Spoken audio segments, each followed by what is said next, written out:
Así inicia Es Noticia, Noticia en Profundidad. Qué placer acompañarles. Soy Tatiana Pérez y les saludo desde nuestra sede central en Caracas, en Venezuela. A partir de ese momento, en la próxima hora, tenemos 3 temas que son noticia. Aquí están en titulares. El primero de ellos es noticia El Mundo, Nuestro Mundo. El secretario general de la ONU señala que la pandemia del COVID-19 producirá la peor crisis registrada desde la Segunda Guerra Mundial. Algunos economistas, algunos políticos ya hablan de un plan Marshall 2020. Nos preguntamos, ¿es esto lo que necesita la humanidad? ¿Cuál debe ser la apuesta? Profundizamos en ello. Segundo tema que es noticia. Aquí en titulares, Venezuela. De manera persistente, el gobierno bolivariano advierte de efectos nocivos del COVID-19 en la población fronteriza con Colombia que no sea bien atendida. La razón es la falta de acción conjunta por negación del gobierno del presidente Duque, el gobierno de Colombia. Tanto venezolanos como colombianos comparten una extensa frontera. ¿Cuál es la situación actual? Vamos a profundizar en ello. Tercer tema que es noticia en titulares, Brasil. A la rebeldía de los gobernadores contra el presidente Bolsonaro se suma un pedido judicial para que el jefe de Estado sea apartado del cargo. También acciones ciudadanas en su contra que no cesan. Todo esto ante su negativa para proteger al pueblo y, al contrario, incitarlo a que circule por las calles en medio de esta pandemia del COVID-19, un asunto que profundizamos aquí en Noticia, que así comienza. Bienvenidos, bienvenidas.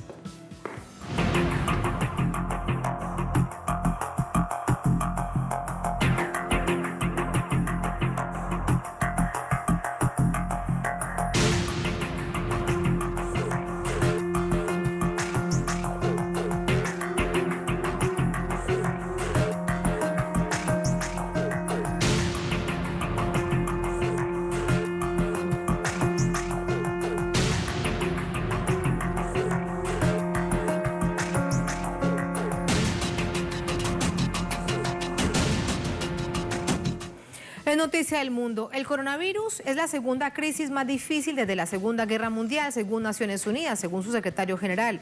El organismo propone superar los estragos económicos con un llamado Plan Marshall, dirigido principalmente a naciones en desarrollo. El secretario general de la ONU, Antonio Guterres, pidió a los gobiernos del mundo olvidarse del juego político y poner en marcha acciones multilaterales que ayuden a enfrentar el impacto socioeconómico que dejará la pandemia del COVID-19. Lo que me preocupa desde el punto de vista de Naciones Unidas es que no haya una concertación al nivel global de las medidas tomadas. Es que no haya un mecanismo de coordinación eficaz de la respuesta combinada de todos los estados. De acuerdo a la Conferencia sobre Comercio y Desarrollo de Naciones Unidas, los países en desarrollo se enfrentarán a graves dificultades debido a la pandemia. Se estima que estas naciones tendrán que hacer frente a un déficit de financiamiento de 2 a 3 billones de dólares en los próximos 2 años. Por esta razón, solicitaron a la comunidad internacional un paquete de 2,5 billones de dólares a modo de Plan Marshall para asistir a esas naciones.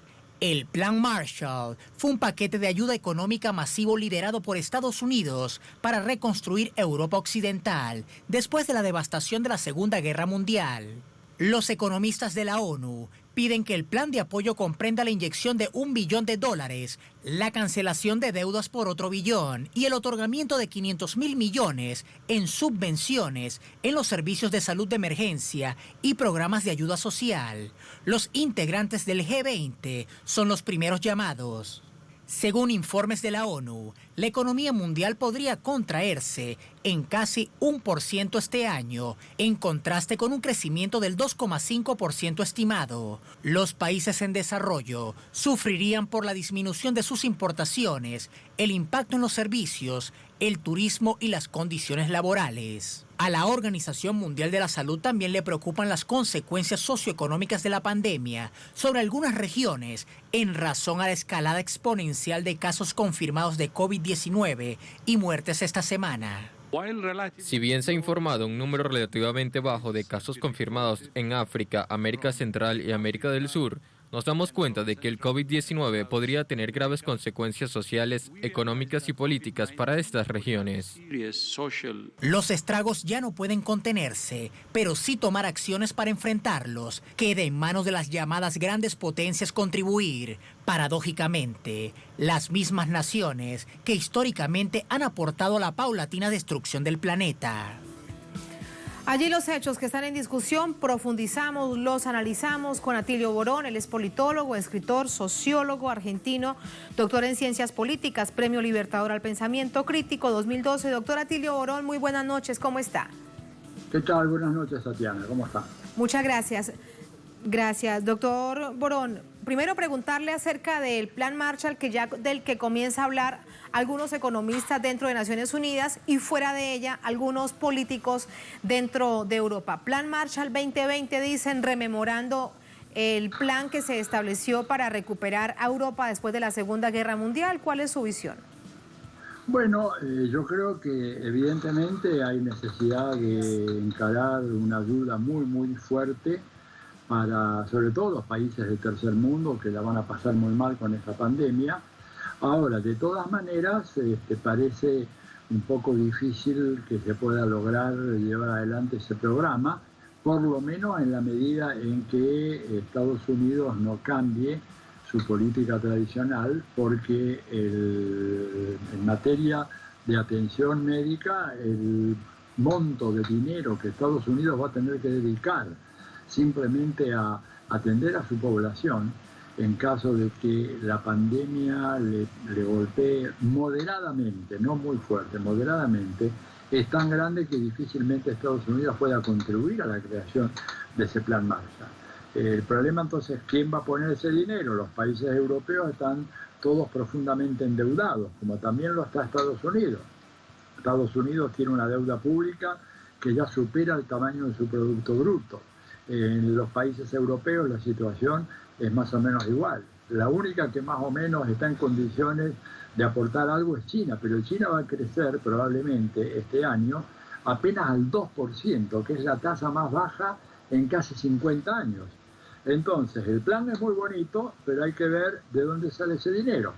El dinero está, digo, eso no hay ninguna duda, no es que no esté, está en manos privadas, está en manos de ese 1% que hoy en día detenta el 49% de la riqueza del planeta Tierra.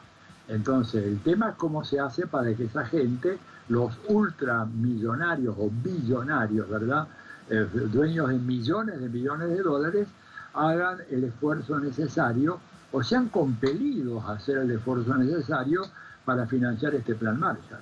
De otra manera, no veo de dónde va a salir el dinero. Sí, claro, no importa el nombre que tenga, el asunto es cómo darle concreción, sobre todo ante tal nivel de emergencia y tal millones de personas que se necesitan alrededor del mundo.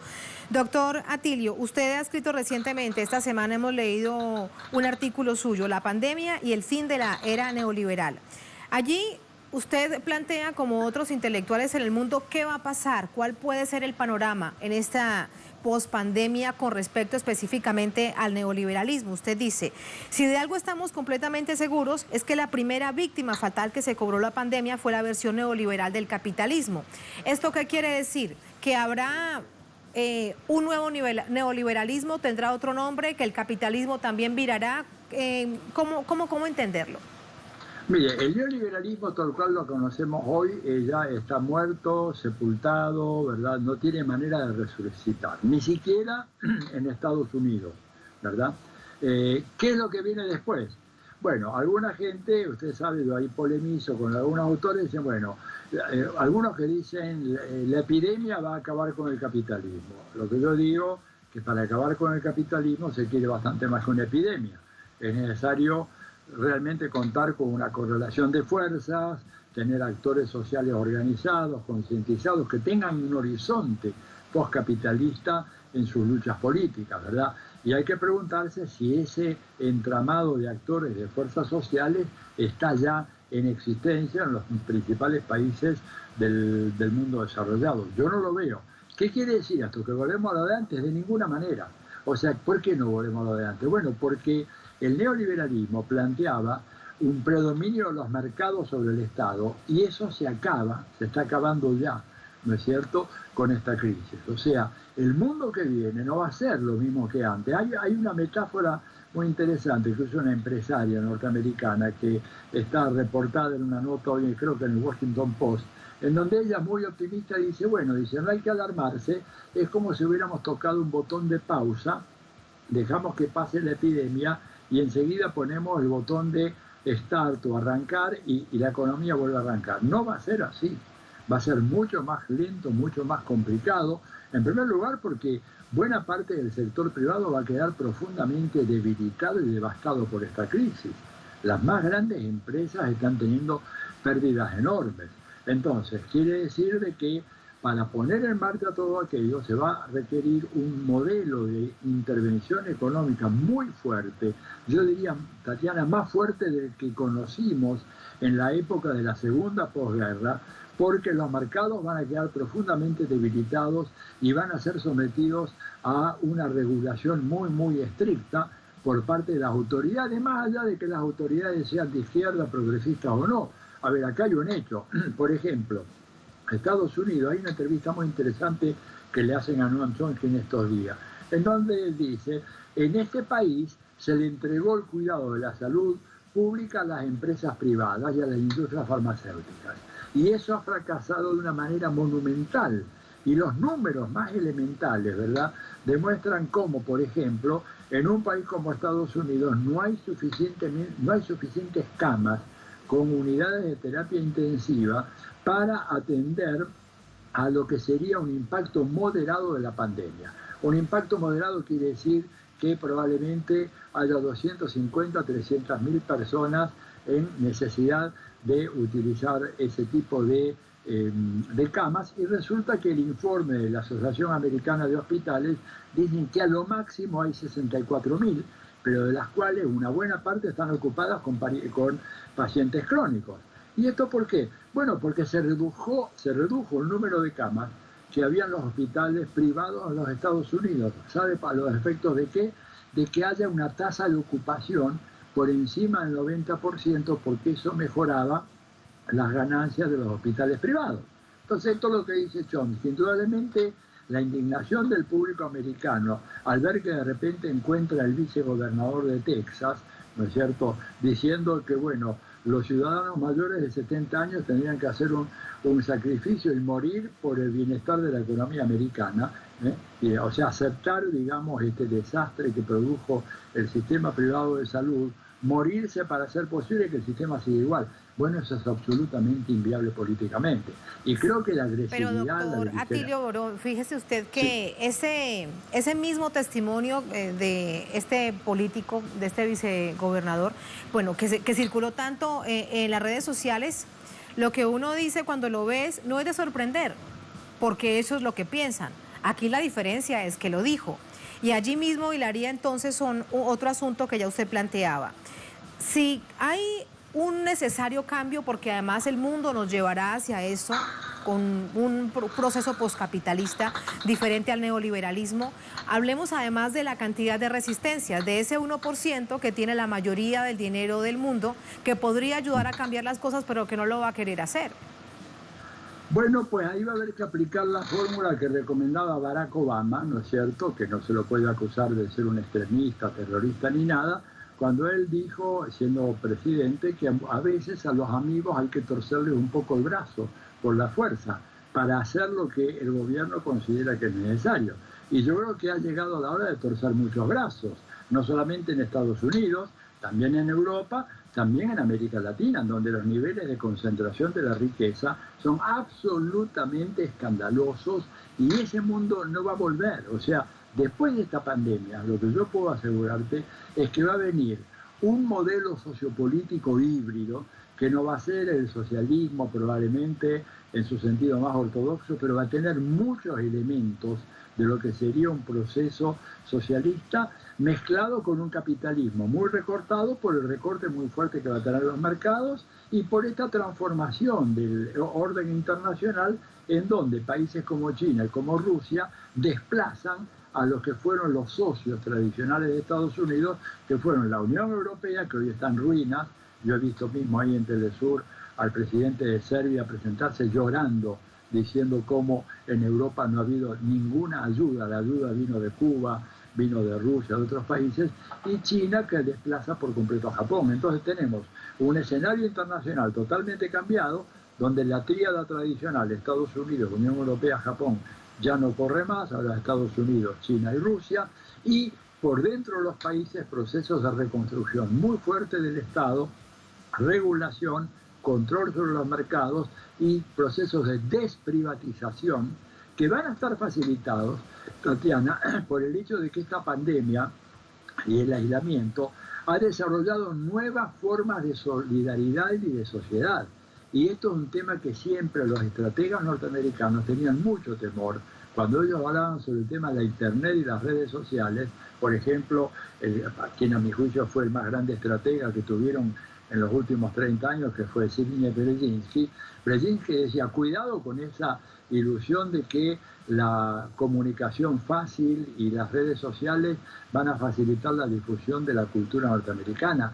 Puede operar en sentido contrario, y eso lo estamos ya viendo en algunos países de América Latina, donde gente no sale, no puede salir a la calle a protestar, pero han desarrollado una impresionante red de sociabilidad a través de la informática, que en cuanto termine la pandemia, muy probablemente eso permita que haya una expresión en las calles, forzando a los gobiernos a avanzar en políticas de reestructuración, de desprivatización, de regulación de los mercados muy fuertes, sobre todo en el sector financiero y por supuesto en el sector salud y en la seguridad social. Y en este sentido me queda algo por preguntarle, el papel fundamental que deberán jugar los pueblos, y no solamente me refiero a movimientos sociales, movimientos organizados en sí mismos, los pueblos que están sufriendo toda esta situación, en términos generales, en este mundo del sistema capitalista, muy golpeados por un sistema público que ya prácticamente no existe.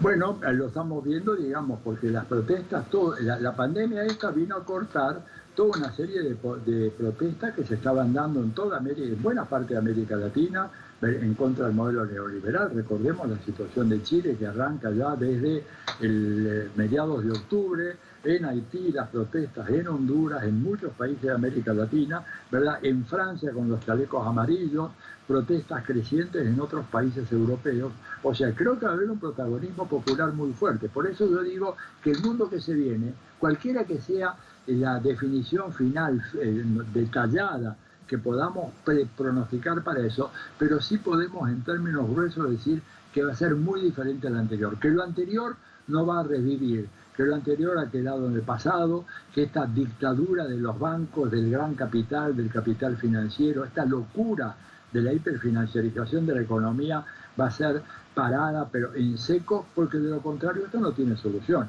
Y además, como dice, vuelvo a Noam Chomsky, no es el único tema que nos debe preocupar, porque él dice, de la pandemia vamos a salir, pero además hay dos amenazas en donde si se cumplen, de esas no salimos. Una es el cambio climático, que puede liquidar la existencia de la vida en el planeta Tierra, y la otra es una guerra atómica producida por error a manos de gobernantes inescrupulosos, o como él le llama a Donald Trump, verdaderos sociópatas, que son capaces de hacer cualquier desastre. De manera que espacio para el protagonismo popular hay de sobra en los meses que se vienen. Que resultan además necesarios, porque las pugnas que entre otras cosas se vienen son muy fuertes. Si hablamos de gobiernos, hablamos de estados y hablamos también del sistema que está detrás de ello, como las corporaciones. Doctor Atilio Borón, un placer, muchísimas gracias, muy buenas noches. A sus órdenes, Tatiana, buenas noches. Muy buenas noches. Compartíamos precisamente este análisis del doctor Atilio Borón con base en ese artículo que lo recomiendo para todos ustedes, La pandemia y el fin de la era neoliberal. Así nos vamos a la primera pausa en esta emisión de Es Noticia. Al volver, Es Noticia Venezuela. De manera persistente, el gobierno bolivariano advierte de los efectos nocivos del COVID-19 en la población fronteriza con Colombia, de no tomar acciones de manera permanente. La razón es la falta de acciones conjuntas por negación del gobierno del presidente de Colombia, Iván Duque. Tanto venezolanos como colombianos comparten una extensa frontera. Recordemos que son más de 2.000 kilómetros de frontera binacional. ¿Cuál es la situación actual? La revisamos en minutos aquí en Es Noticia.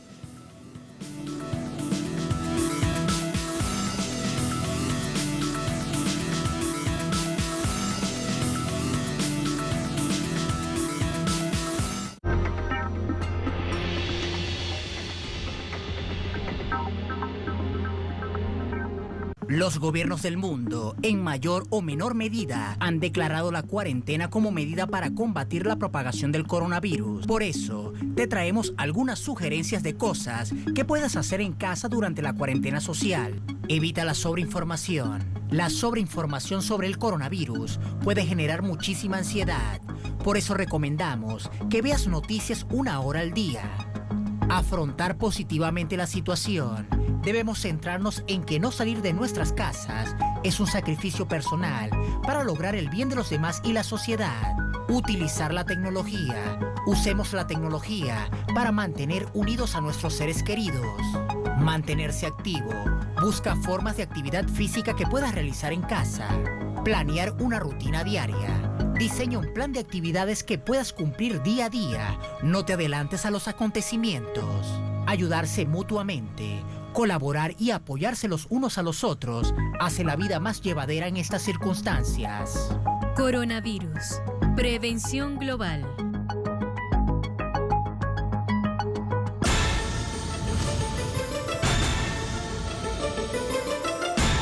¿Quiénes mueven las fichas? ¿Qué intereses motivan a los actores detrás de cada suceso? Se despliega el tablero en Jugada Crítica. Indaga cada acontecimiento de lunes a viernes, solo por Telesur.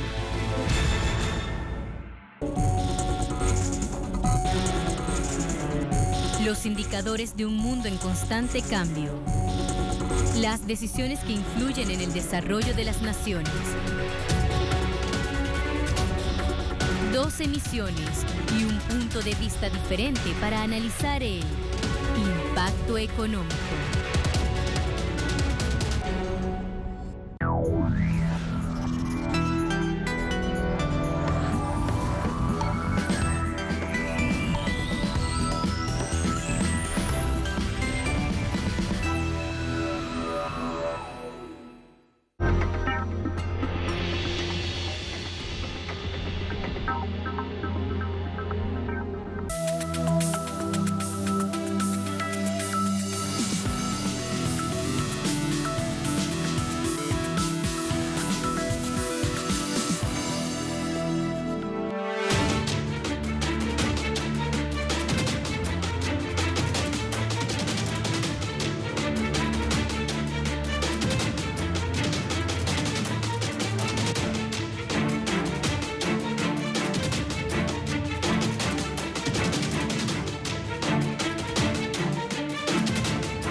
En Noticia Venezuela, el gobierno donará 2 máquinas para la detección de coronavirus a Colombia, medida en el marco de una política de Estado orientada a atender a la población binacional como una de las zonas de mayor riesgo de contagio transfronterizo. Detalles a continuación.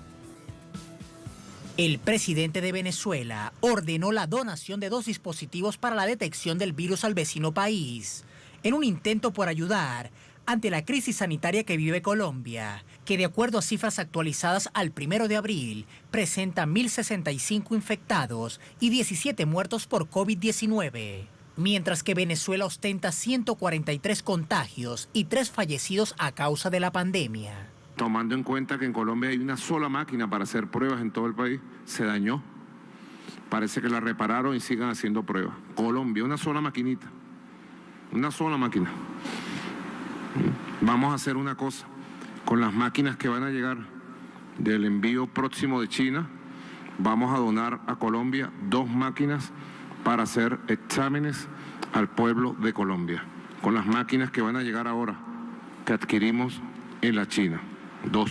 Ofrecimiento que, de acuerdo a información de medios colombianos, fue aceptado por el presidente Iván Duque con la intermediación de la Organización Panamericana de la Salud, postura que contrasta con su política frontalmente hostil hacia el gobierno de Maduro.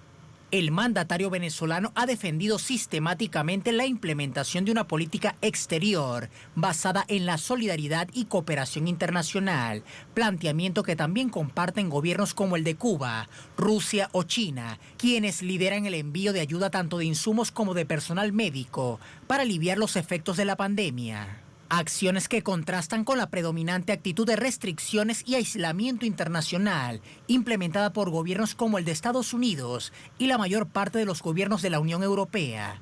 Destaca además la actitud xenófoba de Trump, calificando la enfermedad de virus chino, más aún cuando Estados Unidos se ha convertido en el epicentro mundial de la pandemia.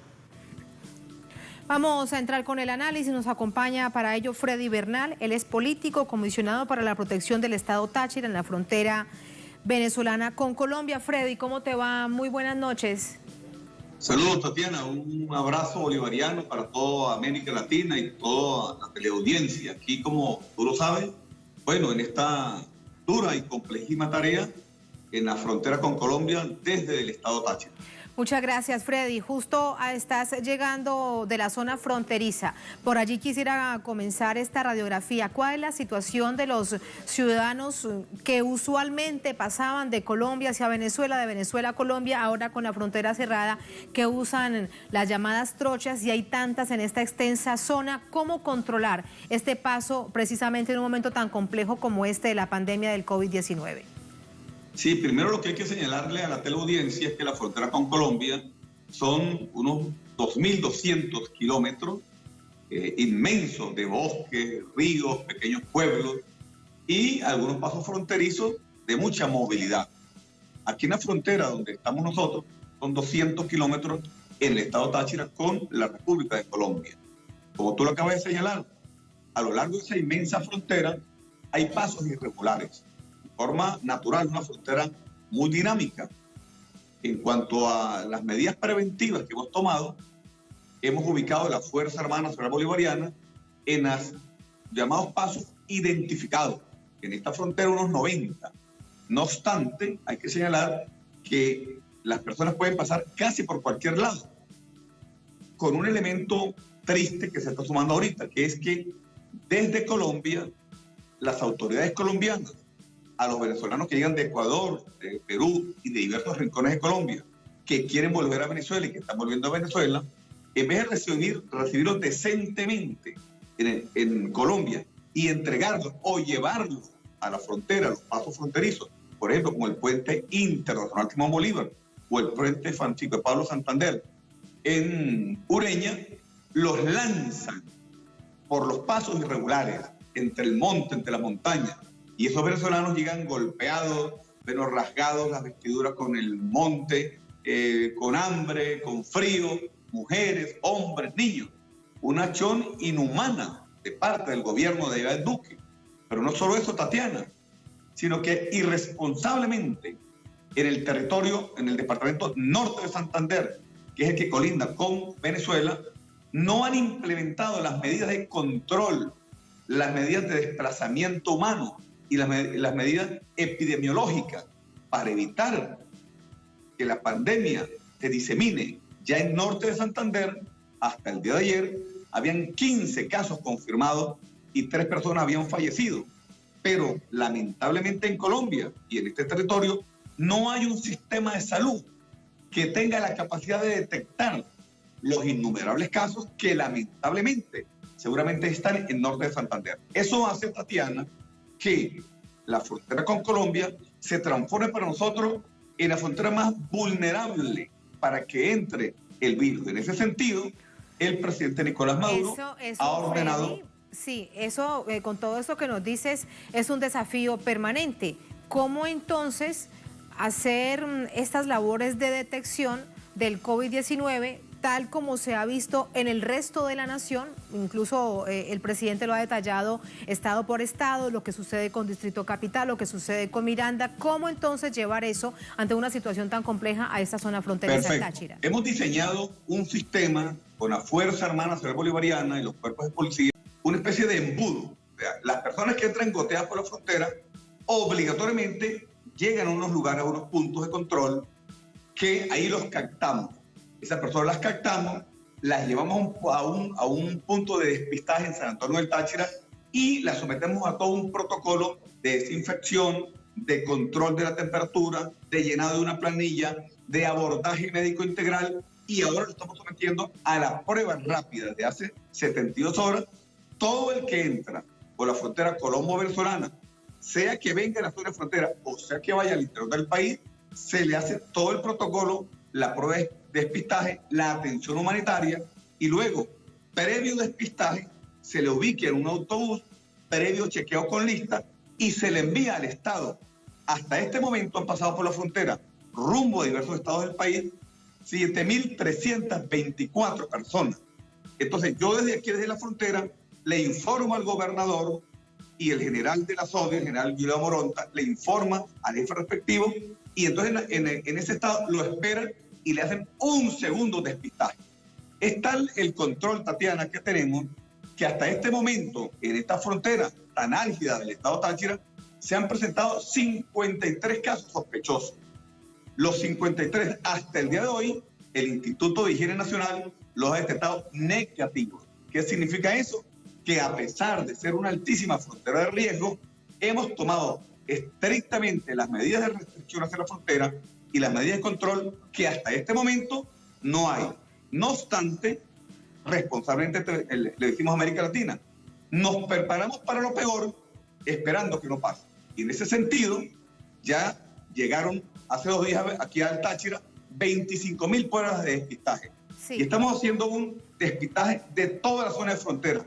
Todo municipio fronterizo, comenzamos hoy un despistaje persona por persona, casa por casa, familia por familia, para garantizar que si hubiesen casos asintomáticos que aún no se hubiesen presentado, poderlos detectar y aislar debidamente. Y tenemos de este lado de frontera, en este estado, la capacidad de 2.400 camas de hospitalización y 30 camas de terapia intensiva. Ojalá, Freddy, que no sea necesario, que no sea requerido usarla.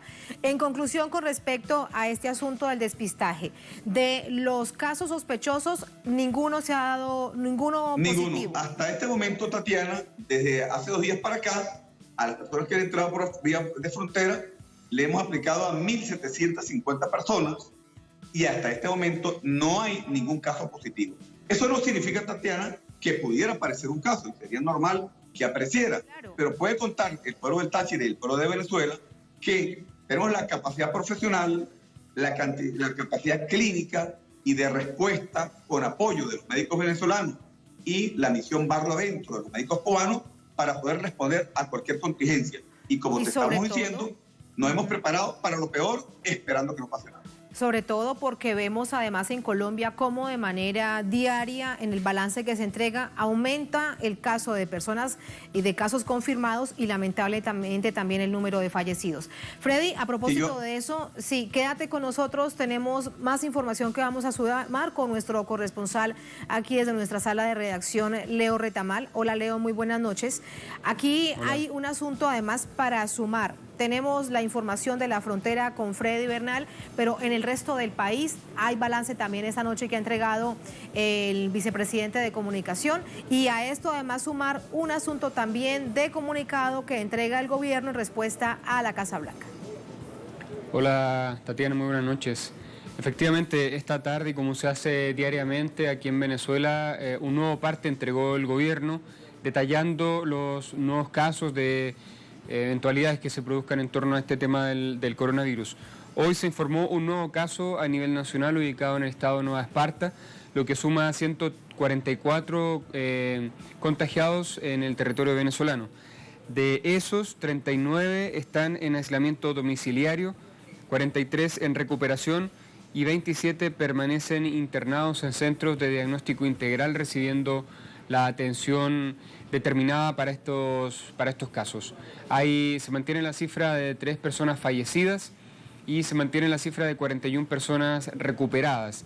En base a la tasa de infectación en relación a la población y la tasa de recuperación, Venezuela lidera en este momento en América Latina esa tasa de recuperación con los casos y las cifras que se conocen hasta el momento. Eso entregó esta tarde el ministro de Comunicación y por supuesto reiteró el llamado a la población a mantener la cuarentena, a salir solamente por lo estrictamente necesario a las calles, puesto que está en una etapa de control, de contención de las cadenas de contagio de la enfermedad y por lo tanto se requiere, por supuesto, como primer punto de enfrentamiento al contagio, la responsabilidad social de las personas. Y en segundo término, como tú señalabas, todo esto se produce en momentos en que Estados Unidos quiere avivar la tensión con Venezuela. Lo han denunciado las autoridades políticas venezolanas. Se está ocupando al país suramericano como un elemento, un voladero de luces para desviar la atención de lo que está ocurriendo en este momento en Estados Unidos, epicentro de la pandemia en número de contagiados, y las proyecciones de muertos así lo indican también.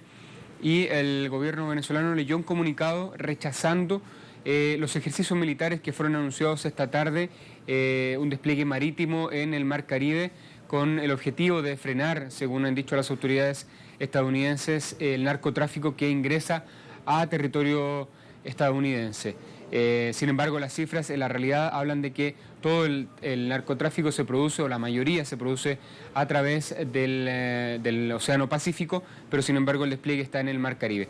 Las autoridades venezolanas dijeron que ellos están dispuestos a colaborar con Estados Unidos si es que efectivamente ellos quieren acabar con el narcotráfico, y felicitan la iniciativa de ellos de poner un stop, parar definitivamente el ingreso de droga a su territorio, pero también señalaron que para que eso ocurra tienen que frenar y acabar con la producción de la droga, de la cocaína, que hoy día lamentablemente se produce en su gran mayoría en Colombia. Entonces, por un lado rechazaron y por el otro lado apoyaron a Estados Unidos en su lucha contra el narcotráfico y pusieron a disposición también su expertise en esta materia las autoridades venezolanas. Eso es lo que ha ocurrido, y también reacciones en las redes sociales de parte del canciller y la vicepresidenta resaltando esta visión de que Estados Unidos estaría ocupando a Venezuela para distraer lo que ocurre al interior de sus fronteras con el tema del COVID-19, Tatiana.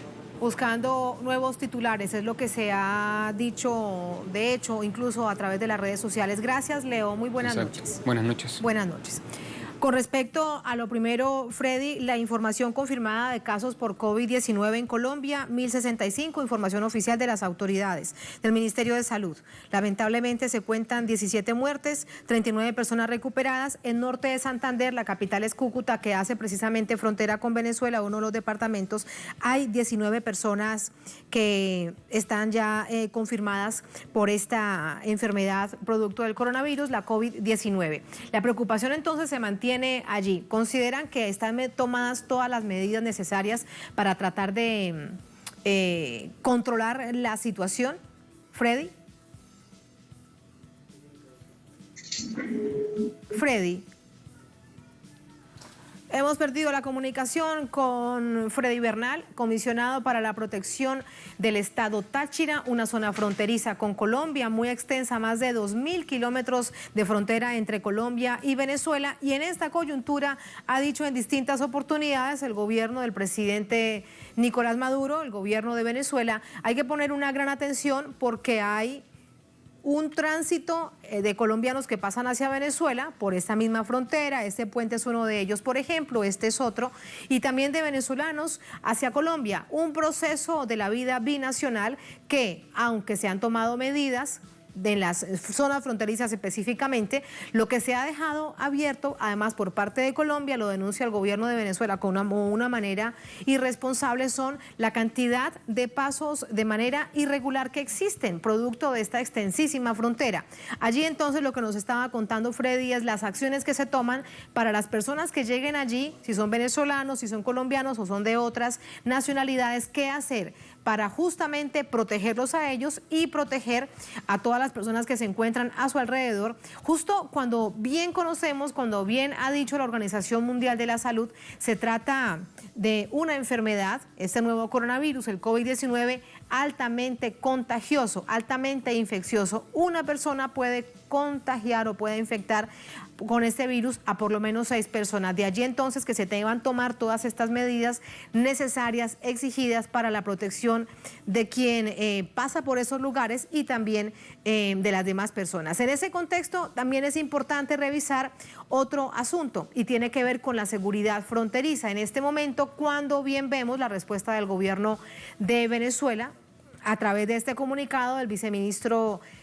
vicepresidente de Comunicación, Jorge Rodríguez, con respecto a ese anuncio que hace la Casa Blanca justo esta tarde. Allí está la imagen que daba cuenta de la lectura de ese comunicado, donde dice que se despliega un gran operativo militar en la costa caribe, en los alrededores de Venezuela, con más de 22 socios en la lucha contra el narcotráfico. El argumento de la Casa Blanca es que habrán algunos grupos narcotraficantes que en este momento donde hay tanta atención sobre el COVID-19 puedan estar transitando más con respecto al narcotráfico y en estas zonas. Freddy, y la situación en todo este contexto de seguridad, ¿cómo está la situación binacional en términos de seguridad? Bueno, fíjate, Tatiana, nosotros aquí en Táchira tenemos que enfrentar 2 enemigos. El enemigo viral, en el cual estamos siendo exitosos, y el enemigo de la violencia criminal venida desde Colombia, de los grupos paramilitares ya conocidos en esta zona de frontera, como los urabeños, especialmente los rastrojos, protegidos por el gobierno de Iván Duque, y que tristemente, como está evidenciado en Venezuela, son el ala criminal, el ala militar de la oposición venezolana, son esa banda criminal. No obstante, es importante que se sepa que con un esfuerzo importante de la Fuerza Armada Nacional Bolivariana y los servicios de inteligencia, desde el Táchira se han dado aproximadamente 2 golpes semanales a esas bandas criminales, y podemos decir, para tranquilidad de los venezolanos, que la estructura de los rastrojos ha sido desmantelada en su Estado Mayor y en sus mecanismos de financiación, como son el contrabando de gasolina y los laboratorios de cocaína.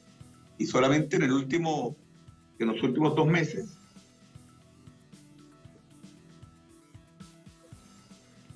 hemos perdido lamentablemente la comunicación con Freddy Bernal. Él es político, comisionado para la protección del Estado Táchira. Lamentablemente debemos continuar con el programa. Será un asunto que conversaremos con él más adelante para profundizar precisamente en 2 asuntos que resultan fundamentales en este momento. Uno, la protección de la población binacional, en este caso la que pasa especialmente hacia el lado de Venezuela por el COVID-19, y el tema de seguridad que siempre está vigente.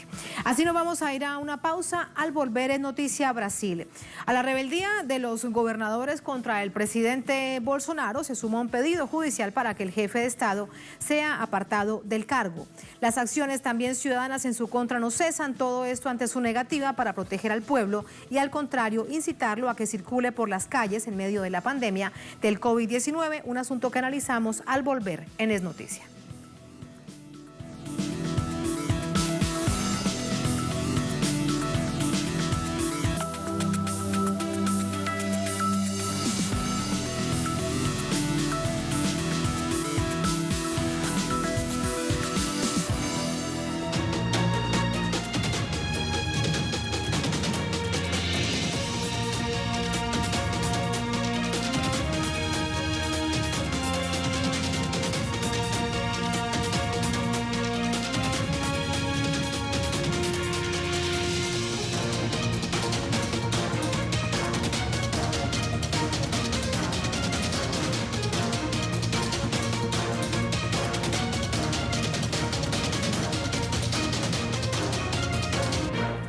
Noticia Brasil, más del 64% del pueblo rechaza la gestión del presidente ante la pandemia, según las últimas encuestas. Jair Bolsonaro parece quedarse solo al colocar la economía por encima de la vida. El coronavirus empieza a pasarle factura al presidente de Brasil, Jair Bolsonaro, que a pesar de haber suavizado el tono inicial de su campaña, Brasil no puede parar, sigue restándole gravedad a la pandemia, de la que llegó a burlarse, llamándola una simple gripe. Vuelvo a repetirlo. El efecto colateral de las medidas para combatir el coronavirus no pueden ser peores que la enfermedad. Mi responsabilidad como presidente va más allá de los próximos meses. Preparar a Brasil para retomar las actividades, reorganizar nuestra economía y mover todos nuestros recursos y energía para que Brasil sea más fuerte después de esta pandemia. Las reacciones no se hicieron esperar. Zonas populares de todo el país se pronunciaron con cacerolazos y consignas contra el mandatario del gigante sudamericano en plena intervención. Por otra parte, muchos han decidido llevarle la contraria quedándose en casa. Río de Janeiro es la segunda ciudad con más muertes causadas por el nuevo coronavirus y desde la última semana el comercio está cerrado como forma de disminuir la circulación de personas, pero según expertos y parlamentarios locales, eso no es suficiente. No es suficiente. No existe ninguna decisión para la paralización de las actividades no esenciales. Por ejemplo, están funcionando diferentes fábricas y oficinas que deberían estar cerradas. Las calles desiertas y las acciones en las favelas muestran que el pueblo está colaborando en la lucha contra el coronavirus junto a profesionales de la salud, a diferencia del Ejecutivo. Ya que en las unidades de salud nosotros estamos preparando a la población para eso, porque no es una gripecita y es algo muy serio todo esto. Y necesitamos el esfuerzo de toda la sociedad. De las zonas populares de Río vienen importantes ejemplos de solidaridad en medio de la pandemia. Los colectivos Papo Reto y Voces da Comunidades de la Favela Alemão convirtieron un galpón en un gabinete de crisis, donde reciben alimentos y los distribuyen para los más necesitados. En otra favela, La Maré, los ciudadanos formaron el Frente de Articulación Maré, que utiliza pancartas, carteles y un carro con altoparlantes para concienciar a la población. Esos mensajes cuentan con orientaciones de cuidado como lavar las manos, mantener las casas ventiladas, etc. Pero también pasamos mensajes de prevención y de cuidado con cosas que los pobladores deberían hacer si es que ellos tienen o conviven con alguien que sea del grupo de riesgo o que esté o presente síntomas de la enfermedad. El rechazo hacia la gestión del presidente no solo ha sido de los sectores populares, también a nivel político. El magistrado del Supremo Tribunal Federal de Brasil, Marco Aurelio Melo, dio curso a una denuncia penal en la que solicitó suspender al presidente Jair Bolsonaro del cargo por 180 días. La acción del jurista enviada a la Fiscalía se une así a otras iniciativas presentadas por parlamentarios del Partido de los Trabajadores que también exigen la suspensión de Bolsonaro. La denuncia será evaluada por el ente judicial y de contener méritos para iniciar la investigación, se procederá a la autorización de la Cámara de Diputados. Miles de brasileños podrían morir debido al coronavirus por las medidas insuficientes de Bolsonaro, pero los ciudadanos y gobiernos locales prometen seguir las recomendaciones sanitarias para restar el impacto de la pandemia. Más información a esta hora desde Río de Janeiro con André Vieira. André, buenas noches, adelante. Buenas noches, Tatiana. Buenas noches para la audiencia aquí de Es Noticia. Tatiana, un dato que llama la atención por aquí. Antes de este pase, yo hablé con la economista Sandra Quintela justamente para preguntar a ella cuáles son las políticas y qué tal esta política de Jair Bolsonaro desde que inició esta pandemia aquí en Brasil. Por ejemplo, hasta este momento, los bancos que el año pasado, en 2019, tuvieron un lucro de más de 24 mil millones de dólares. Por ejemplo, desde el inicio de esta pandemia, Tatiana, estos bancos ya recibieron del gobierno de Jair Bolsonaro 240 mil millones de dólares para administrar su crisis, su supuesta crisis en este momento de la pandemia. Mientras Jair Bolsonaro envía justamente 240 mil millones de dólares para los bancos, Tatiana, todavía se espera la ayuda emergencial para los trabajadores que fue aprobada por el Congreso Nacional, hoy fue decretada por el presidente, pero el propio ministro de Economía afirmó que no sabe todavía cómo ese dinero llegará a los más pobres de esta población aquí de Brasil. Son más de 40 millones de trabajadores informales que en este momento están en cuarentena en sus casas, pero esperan una respuesta rápida, inmediata del gobierno, que todavía no ha llegado esa respuesta, y el riesgo más grande que existe es justamente que esas personas retornen a las calles una vez que la recomendación principal es que se queden en sus casas, pero esas personas están sin dinero. O sea, que es importante que continúen en sus casas, pero es importante que el gobierno libere inmediatamente ese dinero de esta ayuda, que puede llegar hasta $240 por familia. O sea, aquí son números que son parecidos, Tatiana, 240 mil millones de dólares para los bancos y $240 por familia. Es un mismo número, pero existe una diferencia de muchos ceros ahí, que todavía los brasileños están esperando en sus casas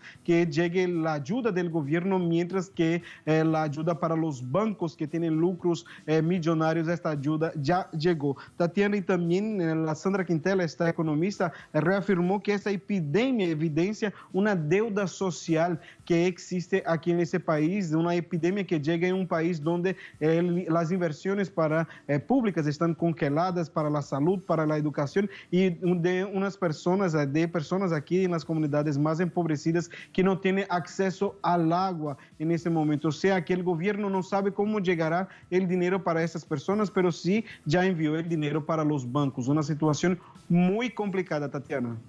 Se sigue favoreciendo la economía por encima de la vida. Es la conclusión de todo este relato que nos entregas. Gracias, André. Muy buenas noches.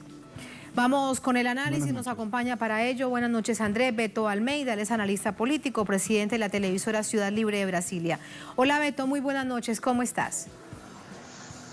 Buenas noches, Tatiana. Buenas noches a todos los televidentes de Telesur.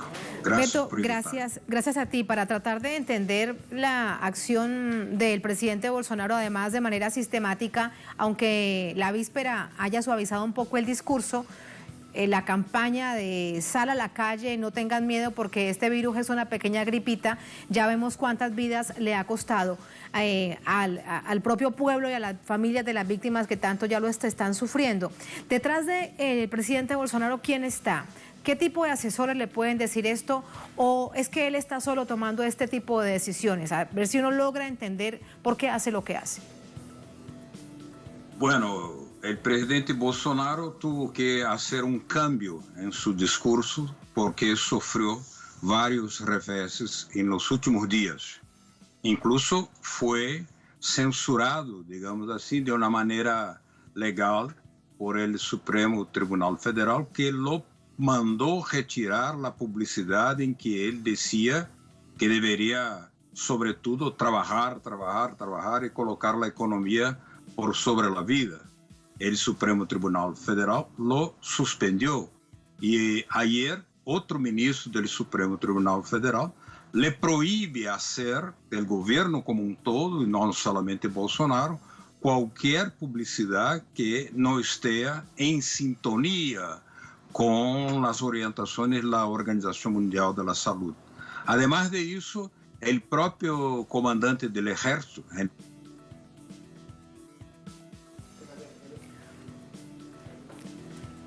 Lamentablemente hemos perdido la comunicación con Beto Almeida. Él es analista, él es presidente de la televisora Ciudad Libre de Brasilia, y lamentablemente debemos despedir un asunto que seguiremos analizando aquí en esta emisión de Noticias de manera permanente, también en el servicio informativo de Telesur. Un placer, hasta mañana.